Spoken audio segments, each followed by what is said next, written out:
Hello everyone, welcome to my YouTube channel, and in this video I'm going to show you how to fix Google Chrome is not working, or if you click the Chrome browser it's not opening, or it's stuck, or you cannot open the Chrome browser. I'm going to show you a method how to fix that. So to fix this problem, right click your Google Chrome from the PC, right click it and select the properties option, and here make sure you are on the shortcut option here, and after that select the open file location, and here you can see the Chrome. Right click it and select rename. You can rename it anything you like. I'm gonna select it Google Chrome UB, maybe UB, and select enter,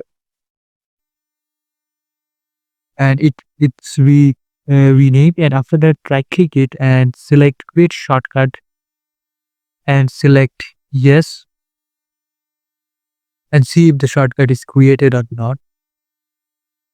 Here it is, the shortcut is already created. I'm gonna delete the other shortcuts here, the previous one, I mean delete it, and now open the Chrome again, the new one, and see if the problem is fixed or not. So this is the video, and I hope this is a helpful video for you guys, and I will catch you on the next